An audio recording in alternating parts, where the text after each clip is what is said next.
Hello and welcome everyone, I'm Madals and today I've got a best of one. It is a ladder game and it is between a Protoss and a Terran. So I'm going to go straight into this and introduce them both. In the bottom right position we have got the red Terran player, Xenocider. And his opponent. In the top left, the blue Protoss player from Team Evil Geniuses. It's iNcontrL. So, what does this mean for these two? Well, iNcontrL, I'm sure loads of you know. He's a cool guy. He does lots of commentary, hosting, playing, massive part of EG, and has been for a long time, and is also a big fan of gunners. And because he's such a fan of gunners, I'm wearing my gunners right now while I'm casting this, just as support for them, because they are awesome. Seriously guys, gunners, I didn't believe they were good until I got a pair, and then they were like, yeah, they are actually decent. So anyway, Xenocider is someone you may not have heard of much of, or you may have done, and the reason he's suddenly come up, he's a 15-year-old player in America, and the reason he's suddenly come to a lot of people's attention is because he qualified for WCS NA Challenger Division, which was very, very impressive. If my memory serves, he beat Xenio 2-1 to get the spot. So he is a solid player, definitely an up-and-comer, and someone to really watch. And therefore, I'm really happy to be casting this game. One of these two sent it to me, but I'm not going to give away who, because that would potentially mean that they have a bias that they want it, and therefore I don't know the result. I'm not going to give you any clues of what the result could be or any speculation, but what I will tell you is Xenocider got a very early gas, a gas before racks, and is probably going to be going relatively aggressive. Meanwhile, we've got iNcontrL, who's got 2 gas on the way as well as the gateway. Nothing too bold, nothing too crazy. Both players are going to be sticking on one base for a while though. And this double gas, not actually too bad. It's a nice opening, allows you to get some tech out the mothership core as well, nice and early to start banking up energy, which ultimately is a good thing to do, because then when you take your natural base, you quickly have enough energy for photon overcharge in order to defend against some pressure. iNcontrL also probe scouting really early on. We've got the factory here already from Xenocider. This is just going to allow him to start putting on some pain, but as we can see, iNcontrL with this probe, he's going to scout this position second. We'll find out precisely what is occurring, because that probe will be able to slip in. We'll see that there's the one gas, see the factory's already on its way, and iNcontrL will be able to deduce that clearly the gas was taken first, and that's just due to the timings. He also gets the spot off to see the reactor there, so what could be coming out of this reactor? Probably going to switch with the barracks, and ultimately it's going to be either Hellions or Widow Mines.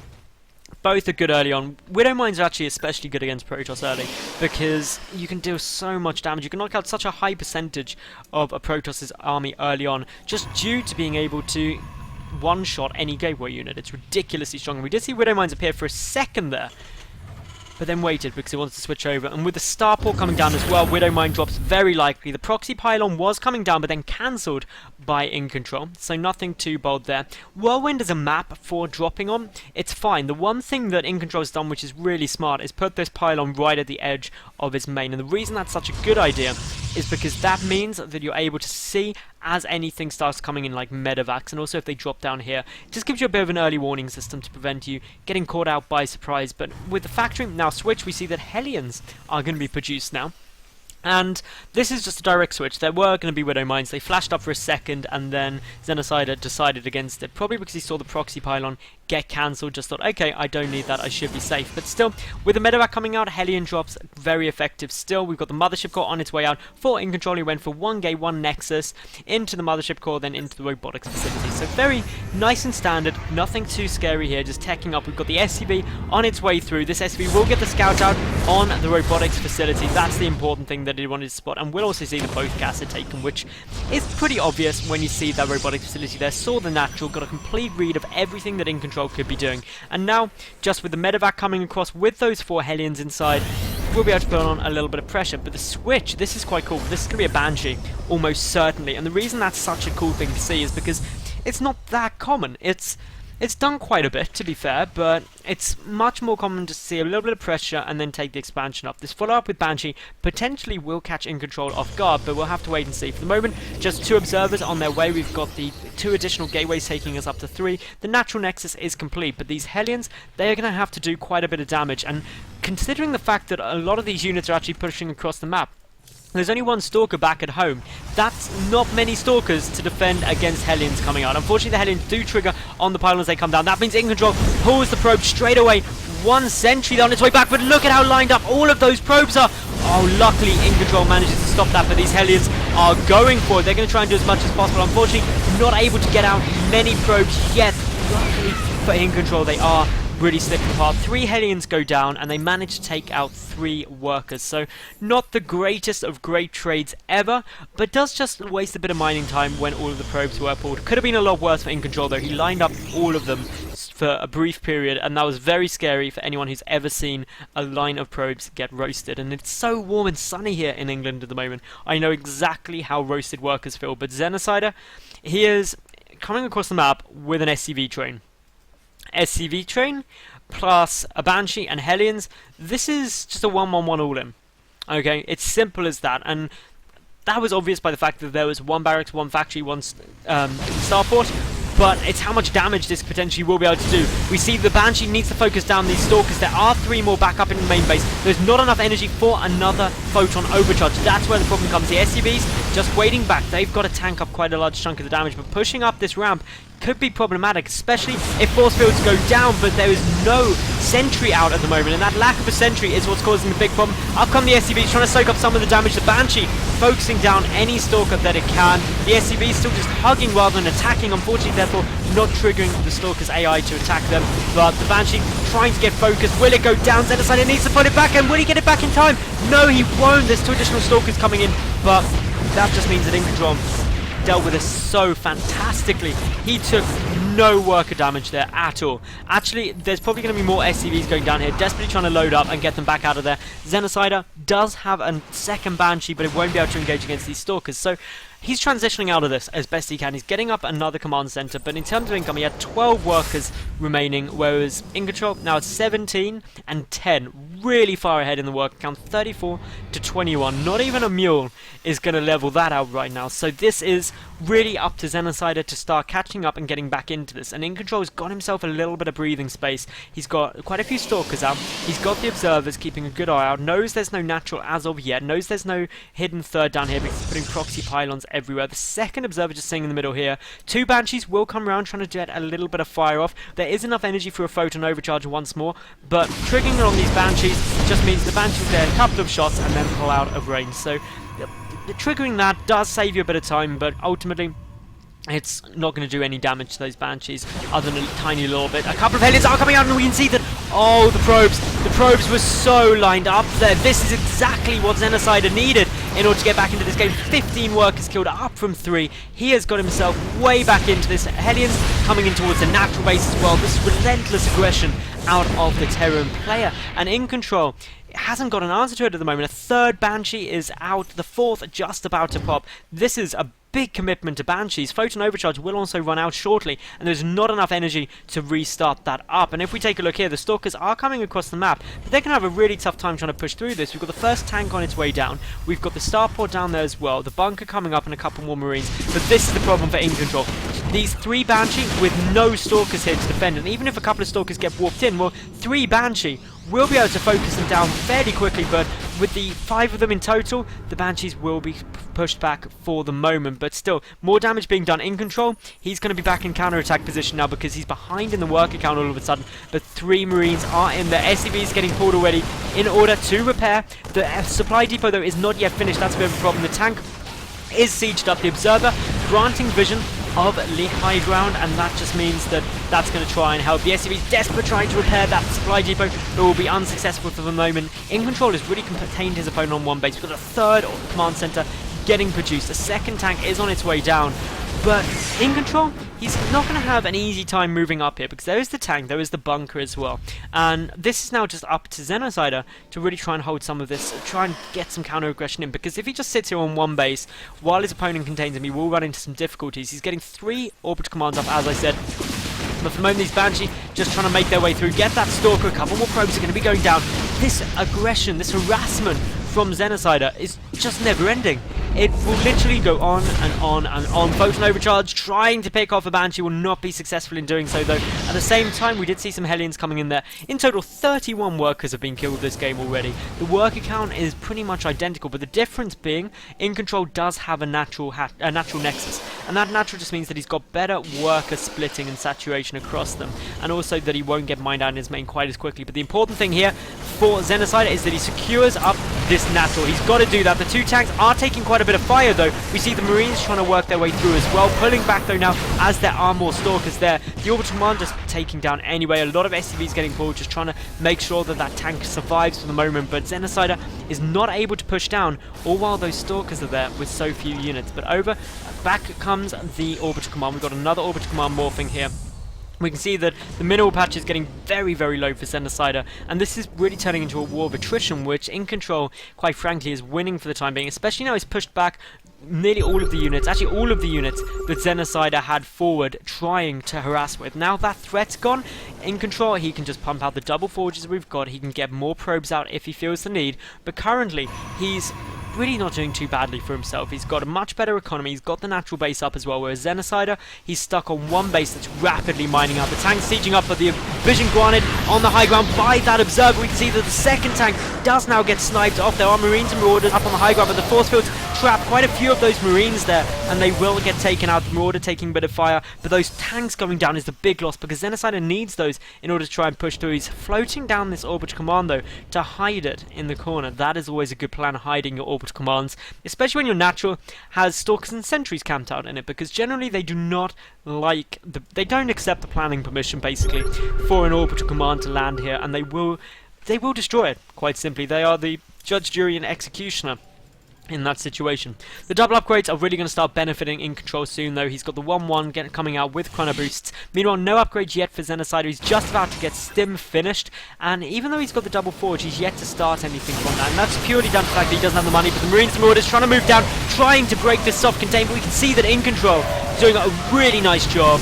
He is going to clean up all of that infantry, but will not be able to break this position yet. Of course, the mules getting cooled down here, they're going to be something that iNcontrL isn't expecting. He doesn't have any pylons on it. He has a pylon down the other side, but just not up to the north position, and that's a bit of a problem for him, because if he knew about that base, he could deny it, but that's really the lifeline for Xenocider at the moment, allowing him to try and come down. But iNcontrL going to be taking his third any moment. He's got over 1,000 minerals banked up, easily able to afford it, and there we go, it is on its way. In terms of the upgrades, they're still being produced. We're going to have the first Colossus coming down shortly. There's the extended thermal lance in addition to that. Altogether, this is putting iNcontrL further and further ahead. He's got already a 30 supply advantage, work count wise 54 to 34. But the natural finally able to be secured, such an important point now for Xenocider, because even though he's got this hidden base where he's been cooling down mules, he needs this natural in order to stay in this game. So this is a big win for him. iNcontrL just didn't have enough units to really hold that for the moment, and he's going to be quite happy with this third, just waiting for the first Colossus, first few Colossi to come out, getting Twilight Council down as well, piecing together all of the tech he'd want, and this Stalker has now discovered the base at the right. Oh, this Stalker, such a hero, and of course that means that the Orbital Command will be forced to lift. There's more Stalkers on their way through as well. Shouldn't be able to take down this Orbital though, it will be able to escape. The mule does fall, but the Orbital Command can just come and fly over here and be relatively okay. But that means that Xenocider now down to just this one mining base, and of course the gas is in his main, but not something they particularly want. Coming back down, and surprised that iNcontrL didn't leave just a single unit there in order to stop it landing, would have been quite helpful in just keeping his opponent's economy really in check. But I'm sure he'll go back over there and notice that cheeky little Xenocider has retaken it. There's pylons everywhere else as well, so he knows if there's going to be any other bases taken. But with the third up, iNcontrL's not going to be too worried. He's got the additional gateways coming down here as well. The second Colossus just about to hit the field. Extended thermal lance, and he's done 2-2 upgrades coming down. We do have 1-1 finally on their way for the Terran player.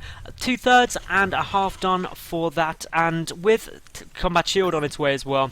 Not too much to worry about, to be honest, just the fact that iNcontrL is a long way ahead in terms of the economy. 67 probes to 41 SCVs. Even mules don't make up that difference, and that's the big story of the game so far, is that ultimately iNcontrL's had such a better economy for such a long period of time.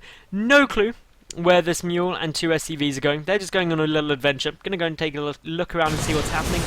Meanwhile, double drop taking out that pylon there.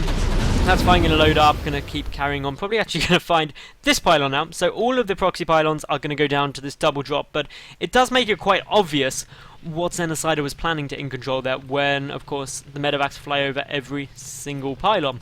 And that means that with the cannons down, with obviously these 2 additional pylons at the back blocking off the wall, off with the units there as well, it'll be really difficult for Xenocider to get an effective drop down. But stranger things have happened. This side base is desperate to stay up, and if this third is able to remain intact, Xenocider can potentially make the comeback of the sentry. These 2 medevacs, though, are going to be forced back. All of the stalkers pulled over to make sure that they are denied thoroughly. We've got the three upgrades now on their way, so good little upgrade advantage here for iNcontrL, and that's just going to keep expanding while the chrono boosts come down. 2-2, only just getting started at the moment for Xenocider, so he's already a good 200 seconds in game behind.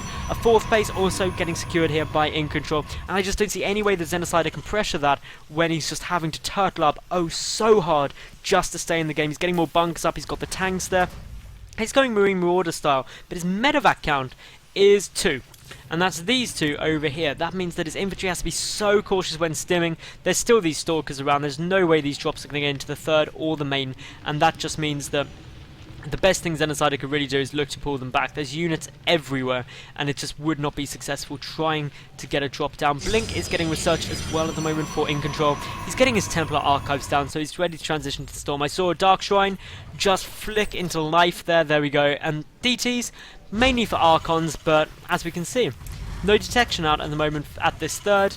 No detection at the natural other than that missile type by a bunker with nothing in it, and therefore scans would be forced if any DTs came in. And if a DT went to every base, which really would be easily achievable, especially if this bunker is left undefended, the missile tower will see them, but no units will be there to kill them. And getting DTs into every single base would just allow to iNcontrL to get in a great spot, but he's already in a fantastic position. He's at 180 supply to 130, good 50 supply advantage, ahead in workers, 79 probes to just 44 SCVs. To give you an idea of what that does, apparently not a bigger gain as you'd think. Mules are really, really good units. Legit, I want mules for every race. That's how good they are. But as we can see, Terran is getting crushed at the watchtower. Just a handful of Marines and Marauders do not fare well against a good number of Stalkers. Blink is 3/4 done. We've got the High Templar warping in. Storm hasn't yet started researching, so these 8 High Templar are purely there just to get the feedbacks down, also potentially morphing into Archons, bank up energy, ready for when Storm is finished, which will be in around 90 seconds, so 1.5 minutes. This base, though, already a 5th base for iNcontrL to 3 bases of Xenocider. Xenocider doesn't even have a 3rd command center yet, 4th command center yet, so that just means that he's going to be 2 bases down on his opponent for a long period of time, and that's just allowing iNcontrL to get further and further ahead. He's getting 2 additional robotic facilities that will take him up to 4 in total. He's getting the Warp Prism speed upgrade down as well, and in addition, +1 shields is also coming down. And I am aware, I believe I just said as well, then what I said as well. So I'm overusing as well, which ultimately, herp derp, is to go alongside the fact that I ultimately say ultimately too much ultimately. And now I've pointed that out to you, you're going to all notice it so much. But this is actually a good little attack here from Xenocider, able to take out this Nexus. Does lift up most of the units and gets them away. Nice little snipe, and he could also force a cancel up to this top right base. And this is the sort of thing that Xenocider just needs to keep doing to stay in the game, keep doing to have a chance. But to be honest, iNcontrL, I've said it multiple times, he's magnificently ahead. He is so far ahead at the moment. He's maxed out. He's got the 3/3 upgrades up against 2/2. +3 infantry weapons is coming down, but I just don't see how that's going to be there in time. iNcontrL just needs to go and attack, to be honest, because there's not enough here to defend against the might that is Jeff. He can just start moving forward and just storming, colossusing everything.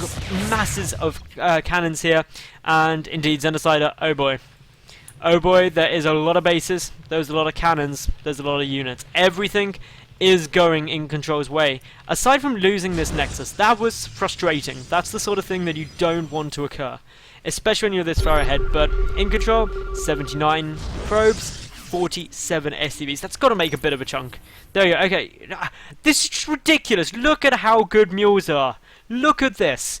Minimal income is still better for Xenocider, even though he's at 47 to 79 workers. Mules are so ridiculously good. The natural base, the third, just mules everywhere. Mules are so swish. We've got a couple of probes getting pulled. They are just going to go and continue around their saturation. More probes coming down here at the base of the right, but ooh, this could be good. A lot of Vikings here. Are we going to get the big engagement? We see the Colossus are starting to take quite a lot of fire. Here comes the storms though, and these storms are going to be what are essential. The Colossus are getting focused down. The Vikings getting stormed to literal death. The Stalkers trying to take them out, but iNcontrL, does he have enough to break this? I don't think he will. There's a lot of Marauders behind this. The 2 tanks up as well. We can see that a lot of Stalkers are going down in iNcontrL with 4 High Templar in production at a time, 10 High Templar also coming down. So that is a lot of Colossi, a lot of High Templar. Archons now morphing, ready for the defense. A small group of units pushing in here towards this 4th. But even though the storm went down and the feedback did occur on that medevac, there is still those 4 Marauders which are going to be a threat. This base to the top right has a single High Templar there, but it's the Archons. They're critical to this engagement because they're going to allow iNcontrL to tank up quite a bit more of the damage. We've got the DT coming in. There's the scan being forced. We see though now that the Archons getting trapped behind the Stalkers, unfortunately. The tanks trying to get focused, but just so many Archons there. EMPs did go down, but there's just still so many units. Xenocider down to just 50 supply. There's the GG. He did as best he could, but iNcontrL, he came back from just so much early aggression that in the late game it should always have been his game. And I will reveal now that iNcontrL did send me the game. So thank you very much iNcontrL for sending me that game over. It was a great game. And of course good luck to Xenocider in WCS NA Challenger Series. And talking of WCS Challenger, of course reminder to everyone, I will be casting the WCS EU Challenger Series. So make sure to tune in every time that's on and come say hi. Anyway, that was the game. If you enjoyed it, like the video, leave a cool comment and subscribe. I'll be back tomorrow with yet another new cast, so I'll see you then. Bye for now.